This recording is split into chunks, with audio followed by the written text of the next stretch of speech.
This particular timepiece is the U-Boat U-51 Chimera. The model reference is actually 6495. It's presented in stainless steel, 46mm in diameter, and it has a case depth of 17mm. It's quite a big watch. What I like about U-Boat is that they're very masculine timepieces. They're oozing testosterone when you look at them. I think I once referred to them as being uber masculine, and I like them. I have a U-Boat myself. I think they're a cool piece. What I particularly like is that the lug design tapers down very, very neatly, so the strap does envelope the wrist very well.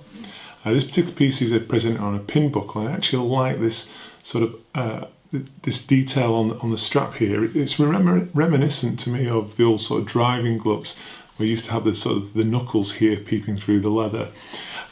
If you actually look at the case design, you always have on a lot of the U-Boat pieces, and this is no exception, these sort of bolts, if you will, that go from front to back, visible on the side of the case band. The other thing about the U-Boat watches is that they are very different. There's several aspects that you often see common to U-Boats. One is that the push pieces for the chronograph and the crown are positioned here on the left hand side of the case, and actually that's very sensible, because when you actually wear the watch you don't gouge into you, and I find that very, very comfortable indeed. I think it's a great aspect to the watch design.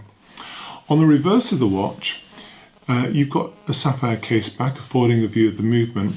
This particular movement has got an open work rotor, and I love the fact that we've got these little blued screws which engage with my eyes. I just love the presentation of it.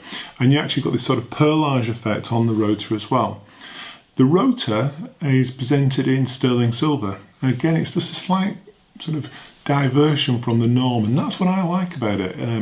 You've got Swiss, if you like, mechanics within this watch. You've got a Swiss movement within the watch, but the actual design and the actual the production of the case, the strap, everything else that comes together is conceived in Italy.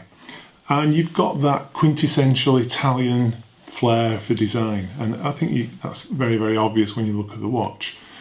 The other thing about this particular watch is it indulges one of my own personal traits, and that is I'm obsessed with cleanliness.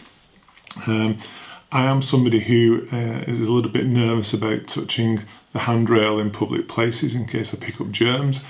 I'm somebody who is a little bit wary of touching door handles and things like that. And this particular watch sort of sates my need for hygiene, and with its clean appearance, it's very, very clean. There's nothing cluttering the dial.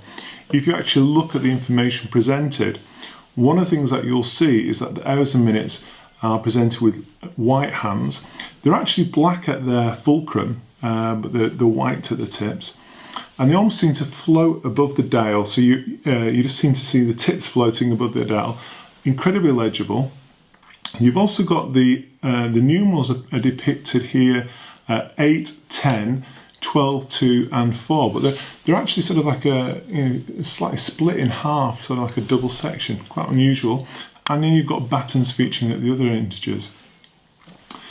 Another thing that I particularly like is the chrono hand. Central chrono seconds hand is green, and green's a little bit of a departure, but it works well in this instance. It works very, very well. And we've got the chrono counters and also the subsidiary seconds being displayed. This is a limited edition, and it's depicted. You can tell that by this little plaque here that features on the U-Boat watches. Again, it's another thing I like about U-Boats. You're not going to see thousands and thousands of the same model adorning everybody's wrist at the nightclub. You know that you're one of only a few people who actually have a watch quite like this one. I love it. I often say I love watches, and I think part of the reason for that is that there are many watches that I just discount and I don't bother writing about, don't bother talking about. This is one I wanted to write about for some time. It's a watch that I particularly like. I do own a U-Boat, and I would be very glad to have this as part of my collection as well. Interesting and attractive piece.